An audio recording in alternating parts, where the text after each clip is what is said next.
ABP news आपको रखे आगे। लगातार सुबह से आप आम बजट पर प्रतिक्रियाएं सुन रहे हैं, जान रहे हैं सत्ता पक्ष का क्या कहना है, विपक्ष का क्या कहना है। हमने आपको मार्केट का अपडेट भी दिखाया। मार्केट ने बहुत हाथों हाथ लिया है निर्मला सीतारमण के इस कोविड के बाद के पहले बजट को। मार्केट तब कल से लेकर अब तक ग्रीन जोन में लगातार दिखाई दे रहा है। इसी पर बात करने के लिए, क्योंकि कॉरपोरेट के लिए ये बजट कैसा है, मेरे साथ इस वक्त एक ऐसी शख्सियत जुड़ रही है जो फिकी के FICCI के अभी प्रेसिडेंट है, श्री उदय शंकर जी। उदय शंकर जी हमारे साथ सीधे जुड़ रहे हैं। उदय जी, बहुत बहुत स्वागत है बात करने के लिए एबीपी न्यूज़ से। Thank you so much. बहुत दिनों के बाद इस तरह से तारुफ आपसे हो रहा है, टीवी के जरिए, कैमरों के जरिए। पहला रिएक्शन हमने आपका कल प्रेस कॉन्फ्रेंस सुनी थी, आपने उसमें वेलकम किया, आपने कहा कि ये फिनोमिनल है। मैं ये जानना चाहता हूँ कैसे इस बजट से जो आम व्यक्ति है, जो कोविड में परेशान हुआ, जिसकी नौकरियां चली गईं, जो माइग्रेट कर रहा था, उसको फायदा मिल रहा होगा। धन्यवाद Sumit, thank you very much for having me here. ये बहुत अच्छा लग रहा है आपके साथ जुड़ के मुझे इस चर्चा में। जो आपका सवाल है उसमें देखिए, सबसे पहली बात है कि आम आदमी के लिए क्या है, और इस पर मैंने सुना है कि पिछले 24 घंटों में थोड़ी बातचीत हुई है। मुझे लगता है कि सवाल को थोड़ा समझ लेना चाहिए। सबसे खास बात यह है कि ये कोविड का असर आम आदमी पे क्या पड़ा था और क्यों पड़ा था। एक तो जो सोशल स्केयर था और लोगों के स्वास्थ्य को लेकर के जो चिंता थी, इन्फेक्शन का डर था, वो एक अलग डर था। और दूसरे, उससे बचाने के लिए जो लॉकडाउन करना पड़ा सरकार को और लोग अपने घरों में बैठ गए, उसकी वजह से एक ज़बरदस्त धक्का लगा पूरे उद्योग और एंटरप्राइज और बिजनेस को। और जाहिर है ज़्यादातर कंपनियां बंद हो गई। एकाएक जो हालत थी उनको छंटनी करनी पड़ी लोगों की। जो छोटे छोटे उद्योग धंधे जो उन कंपनियों पर डिपेंड करते थे, तो चाहे वो छोटा एंटरप्रेन्योर हो या बड़ा कॉर्पोरेट हो, सब पे बहुत असर पड़ा। जो जितना छोटा था, मुझे लगता है उस पर उतना ही ज़्यादा असर पड़ा। और उसकी वजह से एक बड़े लोगों की आमदनी पे असर पड़ा।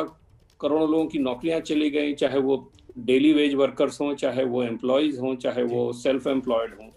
और इन सब को अगर आपको वापस लाना है, इन सब को रोजगार देने हैं, इन सब के बिजनेस को रिवाइव करना है, तो उसका एक ही तरीका हो सकता है कि देश की अर्थव्यवस्था और देश की जो औद्योगिक रिवाइवल की बात हम कर रहे हैं, उसको तेजी से बढ़ाया जाए। उसके बगैर और कोई जादू की छड़ी है नहीं। चाहे हम पॉलिटिकल आइडियोलॉजी और अपनी राजनीति की वजह से हम चाहे जो कुछ भी कह लें, उन लोगों को वापस मेन स्ट्रीम में लाके उनकी जिंदगी फिर से खुशहाल करने का एक ही तरीका है कि देश में विकास की दर को बढ़ाया जाए। और वो विकास एक ही चीज करनी चाहिए, उसमें जरूरत ऐसी है कि लोगों के रोजगार बढ़ाने के कितने अपॉर्चुनिटीज हम क्रिएट कर सकते हैं, उस पर खास ध्यान दिया जाए। और मुझे लगता है कि उस दिशा में ये सरकार का सबसे बड़ा सराहनीय कार्यक्रम है इस बजट के जरिए। कि और जो हम आमतौर पे उसको हम समझते नहीं है कि अगर जिस तरह से सरकार ने इतना जबरदस्त कैपिटल एक्सपेंडिचर बढ़ाने की कल बात की वित्त मंत्री ने,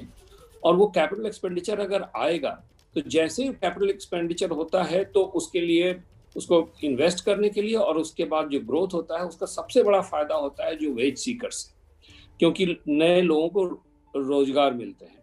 और उसका जो डाउनस्ट्रीम इफेक्ट होता है वो अपने आप में बहुत महत्वपूर्ण है, क्योंकि जब आप क्रिटिकल सेक्टर्स, जो इंफ्रास्ट्रक्चर वगैरह के सेक्टर हैं, उसमें इन्वेस्ट करते हैं, तो वो उनका एक इंजन वाला इफेक्ट होता है। वो आगे आगे चल के रास्ता खोलते हैं और पीछे से दूसरी इंडस्ट्री उनके साये में पनपती है। और इन सारी इंडस्ट्री जिसको भी रिवाइव करना है, जिसको भी ग्रो करना है, जिसको भी कैपेसिटी एक्सपैंड करनी है, उन सबको लोगों को रोजगार देने होंगे, उन सबको नए वेंडर्स लाने होंगे, उन सबको नए सप्लायर्स लाने होंगे। तो और इसी तरह से आप इकोनॉमी का विकास कर सकते हैं, और इसी तरह से आप लोगों की जिंदगी जो जिसपे इतना जबरदस्त धक्का लगा था, उसको आप वापस पटरी पे ला सकते हैं। बिल्कुल। और मुझे लगता है सरकार ने बहुत स्ट्रेटेजिक तरीके से इकोनॉमी को रिवाइव करने की कोशिश की है। लेकिन इकोनॉमी को रिवाइव करने के पीछे सरकार की ये बड़ी साफ सोच है कि इसमें लोगों की जिंदगी वापस पटरी पे आए। बिल्कुल। और इसीलिए हम लोग इस बजट को कल से अब तक बोल भी रहे हैं कि स्वस्थ भारत, आत्मनिर्भर भारत, उस मिशन को ये बजट आगे बढ़ा रहा है। अगर हम स्वस्थ भी रहेंगे, वैक्सीन की जो बात की जा रही थी कि इस बजट से इकोनॉमी को, अर्थव्यवस्था को एक वैक्सीन देने की कोशिश करेंगी, कुछ हद तक कामयाब होती दिखाई भी दे रही है वित्त मंत्री इसमें। मेरा सवाल आपसे यही है उदय जी, आगे बढ़ते हुए जो मैं जानना चाहूँगा, हमने देखा विपक्ष ये कह रहा है कि सरकार जो अपने सफल उपक्रम है उनको डाइवेस्ट कर रहा है, उनको बेचने की बातें कर रहा है, उसमें आईपीओ लाने की बात कर रहा है, चाहे एलआईसी की बात हो, चाहे बैंकिंग की बात हो। मैं ये जानना चाहूँगा, क्या ये फॉर्मूला ओल्ड एज स्कूल का नहीं है कि घर की चीज़ों को गिरवी रख दो घर का पेट भरने के लिए, कोई नया आइडिया की कमी? ये भी हमने बात सुनी, एक किसी क्रिटिक ने कहा कि सरकार के पास आइडियाज़ नहीं है इकोनॉमी को रिवाइव करने के। आप कैसे देखते हैं? देखिए, दो तीन चीजें। पहले तो मैं इस पे टिप्पणी नहीं करना चाहूंगा कि विपक्ष क्या कह रहा है, वो राजनीति की बात है और उसके लिए सुमित आप सक्षम है उस पर टिप्पणी करने के लिए, वो मेरा वो दायरा नहीं है। लेकिन दूसरी चीज, जहां तक प्राइवेटाइजेशन की बात और डिसइन्वेस्टमेंट की बात है, दो तीन चीजें मैं यहाँ कहना चाहूंगा। सबसे पहले तो आप पिछले 20 साल में देख लें, एक भी सरकार का एक भी बजट ऐसा नहीं है जिसमें कहा गया कि हम प्राइवेटाइज नहीं करें जी। हर सरकार के एजेंडा पे और हर वित्त मंत्री के एजेंडा पे था कि हम प्राइवेटाइज करेंगे। और जो अगर प्राइवेटाइजेशन नहीं हुआ है तो वो उन सरकारों की, उन गवर्नमेंट्स की फेलियर का नतीजा है। वो इसलिए नहीं हुआ है कि वो उसमें वो करना नहीं चाहते। अगर आप कोई भी बजट देखें, हमेशा सरकार के कुछ कम कुछ ज्यादा, लेकिन हमेशा हर साल प्राइवेटाइजेशन सरकार के एजेंडा पे रहा। पहली बार ऐसा हुआ है कि वित्त मंत्री ने अपने कल के बजट में दो तीन खास चीजें कही। एक तो सबसे बड़ी साफ सोच है, एक मैकेनिज्म है जिसके तहत उन्होंने कहा है कि हम प्राइवेटाइजेशन को अचीव करेंगे। दूसरी बड़ी बात जो इसमें ये है कि उन्होंने कहा है कि 2 पब्लिक सेक्टर बैंक्स और एक इंश्योरेंस कंपनी को हम प्राइवेटाइज करेंगे। अब आप ये बताएं कि इस देश में 1.5 दर्जन पब्लिक सेक्टर बैंक्स हैं सरकार के पास, अगर 2 बैंक प्राइवेटाइज हो जाएंगे तो उससे इस देश के लोगों की जिंदगी पे कोई फर्क नहीं पड़ेगा और सरकार के पास पैसे आएंगे। सरकार ने एक बहुत अग्रेसिव एजेंडा अपने सामने रखा है कि कैपिटल एक्सपेंडिचर को हम बढ़ाएंगे, इंफ्रास्ट्रक्चर में इन्वेस्ट करेंगे, सोशल बजट को हम बढ़ाने की कोशिश कर रहे हैं, जैसे हेल्थ केयर और एजुकेशन और अर्बन ट्रांसपोर्ट, अफोर्डेबल हाउसिंग, इन सब चीज़ों पे सरकार अगर इनके पीछे रिसोर्सेज डालना चाह रही तो कहीं से तो रिसोर्सेज आएंगे। और ये आइडियाज की कमी नहीं है, ये कन्विक्शन की वजह से हुआ है। यही आइडियाज है, आप कोई जादू की छड़ी तो घुमा के रुपए छाप नहीं सकते। तो अब तक सब लोग यही करना चाहते थे, लेकिन पहली बार ये सरकार ने कहा है कि जो राष्ट्र हित में होगा, जो जनता के हित में होगा और देश की इकोनॉमी को कोविड से वापस लाके दोबारा रिवाइव करने के लिए जो कुछ भी करना पड़ेगा वो हम करेंगे। और उसकी दिशा में बड़े बोल्ड कदम है और मुझे लगता है कि हमको इस बात के लिए सरकार को कॉम्प्लीमेंट करना चाहिए कि अभी ये जो जिस तरह का एक पॉलिटिकल माहौल है उसमें डर लग रहा था उद्योग जगत को वाकई में कि शायद सरकार सेफ बजट लेके आएगी क्योंकि फर्दर कंट्रोवर्सी नहीं हो। और मुझे लगता है कि ये राष्ट्र हित में बड़ा बोल्ड फैसला है वित्त मंत्री और प्रधानमंत्री का कि उसके बावजूद उन्होंने सही कदम उठाए हैं जिससे सरकार के पास रिसोर्सेज भी आए, उनके सरकार के पास पैसे आए इन्वेस्ट करने के लिए सोशल और फिजिकल इंफ्रास्ट्रक्चर वगैरह में, और आम आदमी पे ज़्यादा बोझ भी नहीं आया, किसी तरह का इंक्रीमेंटल बोझ नहीं आया, क्योंकि मालूम है कि सबकी हालत पिछले 1 साल में ख़राब हुई। बिल्कुल। उदय जी, ये सवाल इसलिए भी ज़रूरी हो जाता है आपसे पूछना, आपका बैकग्राउंड जो है वो बहुत ही वृहद रहा है। आप जर्नलिस्ट रहे, आप टीवी में काम कर चुके हैं, आप मीडिया इंडस्ट्री को रिप्रेजेंट कर चुके हैं, अब आप फिक्की के चेयरमैन हैं, आपने दुनिया घूमी हुई है, आप डिज्नी में काम कर चुके हैं। दरअसल मैं आपसे ये जानना चाह रहा हूँ, इन सब के बीच में सरकार का ये कहना कि हम 5 ट्रिलियन इकोनॉमी बनेंगे, इस बजट से जो कल पेश किया गया निर्मला सीतारमण द्वारा, क्या उस रास्ते पर सरकार बढ़ती हुई दिख रही है या वो एक सपना ही है अभी? देखिए, सपना तो नहीं है। आई थिंक ये जो 2-3 चीजें हैं, अगेन पहली बात तो ये कि कोविड की वजह से एक जबरदस्त सेटबैक हुआ है। हमको ये भी हमको ये बात भी ध्यान में रखनी चाहिए कि उसके पहले भी उसके पिछले 2-3 साल में हमारी इकोनॉमी थोड़ी लड़खड़ा गई थी। तो हम कोविड के लॉकडाउन में और डिसरप्शन में घुस ही रहे थे कमजोरी की हालत में, और वो और भी ज्यादा उसने हमको हिला दिया। लेकिन उससे बाहर निकलने के लिए जो बोल्ड, कॉन्फिडेंट और स्ट्रेटेजिक स्टेप्स की जरूरत थी, कल के बजट में वो बहुत साफ साफ दिखता है। अगर हमको $5 ट्रिलियन की तरफ हम उसके बारे में वाकई गंभीर हैं तो हमको ऐसे ही कदम उठाने होंगे। और मुझे लगता है कि सिर्फ एक बजट नहीं, इस तरह के 4-5 बजट हमको देने होंगे ताकि देश की इकोनॉमी और तेजी से बढ़ सके। क्या हम और चीन आपने को कहा मात दे दुनिया में सकते हैं? जी, क्या हम चीन को मात दे सकते हैं अपनी इस अर्थव्यवस्था से, इस प्लान के जरिए, स्ट्रेटेजी के जरिए? हम चीन को मात दे सकते हैं, वो इतना आसान नहीं होगा, लेकिन हम चीन से मुकाबला जरूर कर सकते हैं इस बजट में। और इस सरकार में एक बड़ा क्लियर कन्विक्शन है कि हमको ग्रोथ की तरफ बढ़ना चाहिए और एक्सेलरेटेड एम्बिशियस ग्रोथ एजेंडा हमारा होना चाहिए। चीन हमसे बहुत आगे निकला हुआ है अर्थव्यवस्था के मामले में, वो उसमें समय लगेगा, लेकिन उसको करने के लिए ये सारे पॉलिसी इनिशिएटिव जैसे कल हमने देखे बजट में, वो जरूरी है। और मुझे लगता है ये भी जरूरी है कि इस देश में पॉलिटिक्स में, मीडिया में, इंडस्ट्री में, हर जगह एक ये कंसेंसस होना चाहिए कि देश के विकास में, जिससे देश का विकास हो, उसमें सिर्फ पुराने जुमलों को लेकर के हम बाधा नहीं पहुंचाएंगे। बिल्कुल। चीन में एक कंसेंसस है, अगर सरकार कोई फैसला लेती है, हम कह सकते हैं कि वहाँ डेमोक्रेसी और ये सारी चीजें कम है शायद, लेकिन एक ये भी है कि उनका बड़ा क्लियर विजन है पूरे देश में। और मैं चीन, चूंकि मेरे कार्यक्षेत्र का हिस्सा था, तो मैंने वहाँ बहुत समय बिताया है। मैं आपको ये कह सकता हूँ कि कोई दबाव में नहीं होता है। चीन में एक बड़ी साफ सोच है कि वहाँ के आम चीनी में कि चीन का भविष्य बदलना चाहिए और हमारी डेस्टिनी दुनिया के नंबर 1 देश में है। हमारे देश में भी वो करना बहुत जरूरी है, उसके बगैर कोई विकास नहीं होगा, चाहे वो 5 ट्रिलियन हो। आप ही के सवाल से सवाल निकल रहा है, आपके जवाब से, माफ करिएगा, कि चीन जो है, हिंदुस्तान जो है, वो चीन से इसलिए मात खा जाता है कि हमारे यहाँ डेमोक्रेसी के नाम पर पॉलिटिक्स बहुत होती है। हम लोग बहुत ज़्यादा लोकतंत्र में बहुत ज़्यादा डेमोक्रेट हो जाते हैं और बहुत ज़्यादा आपसी खींचतान में लग जाते हैं। विदेश नीति ले लीजिए और इकोनॉमिक पॉलिसी लीजिए, इस पे तो देश में एक राय होनी चाहिए कि दुनिया में भारत को अव्वल बनाना है, लेकिन यहाँ पर भी राजनीति हमको कहीं ना कहीं पीछे ले आती है। एम आई राइट? देखिए, मैं ये नहीं कहूंगा कि वो डेमोक्रेसी की वजह से हो रहा है, वो मुझे लगता है कि हम जबरदस्ती ब्लेम करेंगे। आप देखें वेस्टर्न वर्ल्ड में, चाहे अमेरिका हो चाहे यूरोप हो, वहाँ डेमोक्रेसी भी है और वहाँ ग्रोथ भी हुआ है, तभी वो विकसित देश बने हैं और उन्होंने उस विकास का फायदा वहाँ की जनता को भी हुआ है। तो मुझे नहीं लगता है कि डेमोक्रेसी और ग्रोथ में कोई फंडामेंटल कॉन्ट्रडिक्शन है। समस्या ये है कि हमारी पॉलिटिक्स में और हमारे समाज में आमतौर पे, और माफ करिएगा मैं कहूँगा, पॉलिटिक्स हो चाहे मीडिया हो या हमारा जो इंटेलेक्चुअल क्लास है, उसमें किसी भी it's a total breakdown of consensus, और वो थोड़ा सा चिंता का विषय है। कुछ इश्यू जैसे आपने कहा कि इकोनॉमिक पॉलिसी पे डिसएग्रीमेंट हो सकता है, क्योंकि वो पॉलिसी जो है उस गोल तक पहुंचने का रास्ता है, लेकिन गोल्स पे कंसेंसस तो होना ही चाहिए।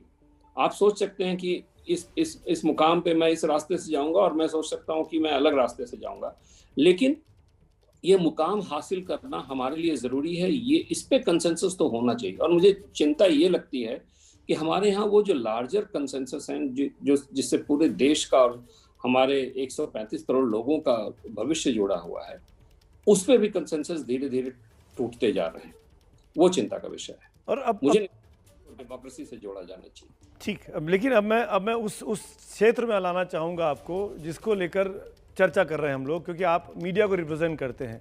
हमने देखा इंश्योरेंस सेक्टर में बढ़ा दिया गया विदेशी निवेश, 49 से बढ़कर 74% तक लेके जाने की बात कल बजट में कह दी गई है। मीडिया को लेकर, क्योंकि आप उस इंडस्ट्री को रिप्रेजेंट कर चुके हैं, आप हमारे भी, मेरे भी पहले बॉस रह चुके हैं इस इंडस्ट्री में, मैं ये पूछना चाहता हूँ उदय शंकर, फिक्की के प्रेसिडेंट से, कि क्या इस बजट में मीडिया के लिए कुछ है, कुछ उम्मीद होनी चाहिए हम लोगों को? नहीं, देखिए, बजट में मीडिया के लिए क्या, बजट जो है सरकार के खर्चे और आमदनी का डॉक्यूमेंट है, उसमें हम मीडिया के लिए क्या हो सकता है? मुझे नहीं लगता है कि मीडिया के लिए कुछ हो सकता है। मुझे लगता है इस देश में मीडिया की अपनी समस्याएं हैं, 2 बड़ी समस्याएं हैं। एक तो हमने इसको एंटरटेनमेंट, ग्लैमर, इन्फ्लुएंस, प्रोपेगेंडा का इंडस्ट्री बना के रख दिया है, और उसके लिए सारी सरकारें और पॉलिटिशियंस जिम्मेवार हैं, और उसके लिए हम भी खुद भी जिम्मेवार हैं। मीडिया में जो हम लोग काम करते हैं, हमको भी बड़ा अच्छा लगता है कि हमारा इन्फ्लुएंस बहुत, हमने अपने सेक्टर को कभी एक क्रिएटिव इंडस्ट्री की तरह देखा ही नहीं है कि ये ऐसी इंडस्ट्री है जैसे कुछ लोग सीमेंट और स्टील बनाते हैं, हम आइडियाज बनाते हैं और उन आइडियाज के जरिए हम लोगों को नौकरी देते हैं, लोगों की जिंदगी सुधारते हैं, वेल्थ क्रिएट करते हैं। सबसे बड़ी समस्या वो है। और दूसरे, चूंकि हम सब ने उसके इन्फ्लुएंस और प्रोपेगेंडा और एंटरटेनमेंट साइड पे जोर दिया है, उसकी वजह से एक माइंडसेट बन गया है कि मीडिया को कंट्रोल करके रखा जाना चाहिए, वरना हमारा जो लोग भी सत्ता में होते हैं उनको इस बात की चिंता होती है कि इसको थोड़ा कंट्रोल करना चाहिए। मुझे लगता है कि कहीं ना कहीं हमको मीडिया के इकोनॉमिक पोटेंशियल को समझना पड़ेगा, क्योंकि ये बहुत ऐसा बिजनेस है। दुनिया में आप देखें, अमेरिका में इतना बड़ा मीडिया सेक्टर है सिर्फ इस वजह से कि वहाँ उसको उन्होंने क्रिएटिव इकोनॉमी के तौर पे इस्तेमाल किया। आप देखिए, पूरा का पूरा हॉलीवुड जो है, ब्रांड अमेरिका बनाने में हॉलीवुड का इतना बड़ा रोल रहा है। तो उन्होंने वेल्थ जनरेट किया है, इकोनॉमिक कंट्रीब्यूशन है उनका, और उन्होंने बहुत ज़बरदस्त अमेरिकन ब्रांड को पूरी दुनिया में वो ले गए हैं और उन्होंने उसको बढ़ाया है। हमारी मीडिया भी ऐसा कर सकती है, पर मीडिया में जो लोग हैं वो, और जो हमारी सरकार और पॉलिसी मेकर्स हैं, रेगुलेटर्स हैं, उनको इसके बारे में सोचना पड़ेगा कि इस सेक्टर को अनलॉक करके हम बहुत वैल्यू क्रिएट कर सकते हैं। आप कंट्रोल की बात कर रहे थे उदय जी। इस दौरान कोविड काल में हमने देखा OTT प्लेटफॉर्म्स खूब फले फूले, खूब नई चीज़ें आई, खूब उसको पसंद किया गया, अप्रिशिएट किया गया। अब वहाँ पर भी कंट्रोल आने की बात चल रही है, उस पर भी कंट्रोवर्सी हो रही है। क्या वो कंट्रोल जायज़ है? सरकार की सेंसरशिप जायज़ है वहाँ पे आना? फंडामेंटली आपको मालूम होगा सुमित, पिछले 20-25 साल से जब से मैं एक्टिव रहा हूँ मीडिया में, मैंने एक्सटर्नल कंट्रोल्स थ्रू रेगुलेटरी और ब्यूरोक्रेटिक एजेंसी में उसके खिलाफ रहा हूँ। और उसकी साफ वजह सिर्फ ये है कि मुझे लगता नहीं है कि उसका फायदा होता है। वो that is like throwing baby with the bath water, कि वो अच्छी चीज़ के साथ बुरी चीज़ को रोकने के चक्कर में अच्छी चीज़ भी उसमें मर जाती है।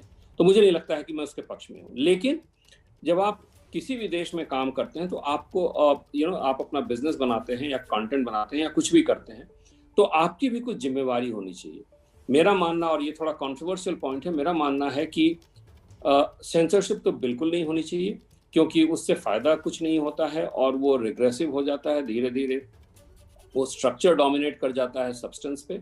लेकिन जो हम लोग मीडिया में काम करते हैं, हमको भी अपनी सामाजिक जिम्मेवारी और जो हमारी पेट्रियाटिक रिस्पॉन्सिबिलिटीज़ हैं, जो लार्जर सोशल एजेंडा है, उनके बारे में सजग रहना चाहिए। सिर्फ रेटिंग लाने के लिए और व्यूअरशिप लाने के लिए हम कहाँ तक जाएंगे और उसका जो असर क्या होगा। अगर सोशल मीडिया की बात, आप OTTs और स्ट्रीमिंग सर्विसेज की बात कर रहे हैं जी, अगर कोई कंट्रोल नहीं है उस पे, उसका फ़ायदा उठा के आप ज़बरदस्ती ऐसा कंटेंट दिखा रहे हैं और ऐसी भाषा का इस्तेमाल कर रहे हैं और ऐसे चित्र का इस्तेमाल कर रहे हैं जिससे देश में एक रिएक्शन होगा। हर देश का कल्चरल कॉन्टेक्स्ट अलग होता है। चाहे अमेरिका में हो सकता है कि वो बड़ी आम बात हो, अगर इंडिया में आम बात नहीं है तो आपको उसके प्रति सजग रहना होगा। आप सिर्फ व्यूअर्स, मुझे नहीं लगता है कि मैं जो कुछ भी एक्सप्लिसिट कंटेंट देखता हूँ उसमें ज़्यादा उसके ज़रिए कोई बड़ा मैसेज दिया जाता है। मैंने भी, आपको मालूम होगा कि हॉटस्टार हमने बनाया और वो देश का ही नहीं, दुनिया का कि मोस्ट सक्सेसफुल OTT सर्विसेज में से एक है। लेकिन मुझे फख्र है इस बात को लेकर के कि हमने उसमें बड़ी सजगता से सही कंटेंट भी दिखाया, लेकिन अपनी जिम्मेवारी का भी निर्वाह किया। तो वो एक बैलेंस होना चाहिए, लेकिन सेंसरशिप उस बैलेंस को भी नहीं लाता है और सेंसरशिप आमतौर पे कोई फायदा नहीं होता है उससे। क्रिएटिविटी का नेचर कुछ ऐसा है कि वो एजेंडा कंटिन्यूअसली पुश करते हैं और वो हमको करना भी चाहिए, लेकिन वो थॉटफुल और कैलिब्रेटेड होना चाहिए। तो सेंसरशिप नहीं, सेल्फ रेगुलेशन की ज़रूरत है, जो उदय शंकर जी कह रहे हैं। उदय जी, एक मीडिया से बाहर निकलता हूँ, एक और बड़े इशू पे आना चाहूँगा। कल के बजट में PF पर भी टैक्स लगाने की बात की गई है। जिनके पास EPF में पैसा है उस पर 2.5 लाख से ज़्यादा की जिसके पास सेविंग हो रही है, उस पर उस इंटरेस्ट पर टैक्स लगाने की बात की गई है। इसको इंडस्ट्री कैसे देखती है? देखिए, हमने फिकी के तरफ से हमारी बात हो रही थी CBDT के चेयरमैन साहब से, हमने उनसे भी ये कहा है कि इस पे वो ध्यान दें। लेकिन कल जैसा आपने देखा, वित्त मंत्री ने बड़े साफ तरह से कहा कि जो लोग जिनकी आमदनी एक सीमा से ऊपर है और उनका पीएफ कंट्रीब्यूशन एक थ्रेशोल्ड से ऊपर जाता है, उस पर टैक्स लगाया जाएगा। मुझे लगता है कि इससे लोगों पे बोझ बढ़ेगा, और खास करके इस देश में जहाँ की कोई सोशल सपोर्ट सिस्टम नहीं है, तो जो लोग रिटायर करते हैं उनकी प्रोविडेंट फंड की आमदनी जो है वही उनके लिए जीने का एक सहारा बनती है जब तक वो जिंदा रहते हैं। तो हमको लगता है कि इस पे विचार की ज़रूरत है। सरकार के पास भी चुनौतियां थी रिसोर्सेज रेज करने की, हम उस बात को समझते हैं, लेकिन वो जो वल्नरेबल सेक्शन है उसका इस पे असर पड़ेगा। तो क्या आप चाहेंगे, फिक्की की तरफ से ऑन बिहाफ ऑफ फिक्की में जानना चाहता हूं कि इसको रिव्यू किया जाए, क्योंकि बजट अभी पास होना बाकी है? हम सरकार से ये रिक्वेस्ट करेंगे। अगला एक और इशू है, हेल्थ सेक्टर पर काफ़ी ज़्यादा तवज्जो दी गई है। कोविड वैक्सीन के नाम पर 35,000 करोड़ का आउटले रखा गया है। क्या आपको लगता है आने वाले वक्त में हेल्थ सेक्टर में कॉरपोरेट और ज़्यादा आएंगे या आने चाहिए इस सरकार की इस मंशा को देखते हुए?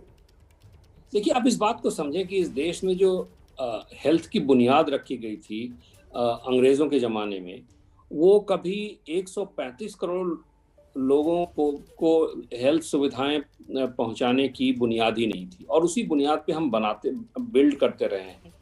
और इस देश की सरकारों के पास चैलेंजेस ढेर सारे हैं, तो हम इतना ही कर पाएं। अगर हमको इसको बढ़ाना है, अगर हमको हमारा ये एम्बिशन है कि हम हर आदमी को हेल्थ की सुविधा पहुंचा सकें, स्वास्थ्य की ज़रूरत हो, जब उसको चिकित्सा की जरूरत हो तो हम पहुंचा सकें, वेलनेस पहुंचा सकें, तो उसके लिए आपके पास कोई चारा नहीं है। गवर्नमेंट, प्राइवेट सेक्टर दोनों को आना होगा, और उसको रोकने की कोशिश देश के हित में नहीं है।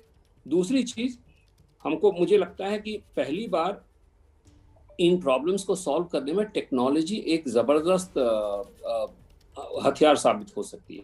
तो हमको technology, private investment and government investment and policy support, इन सब को मिला के ही हम अपने हेल्थ इंफ्रास्ट्रक्चर को रीइन्वेंट कर सकते हैं।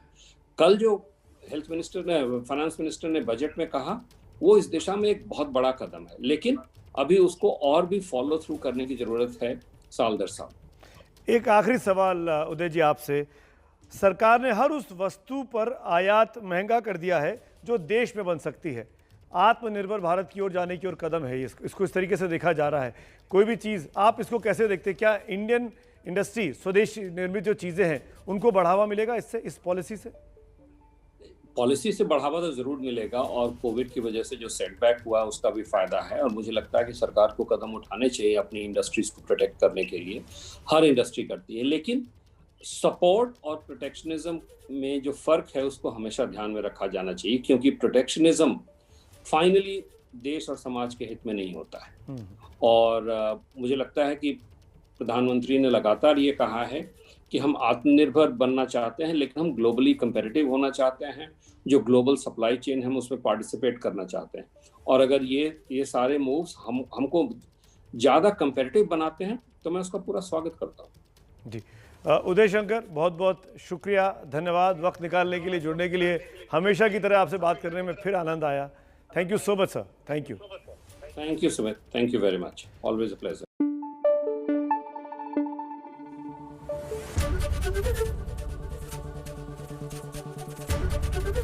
ABP न्यूज़ आपको रखे आगे।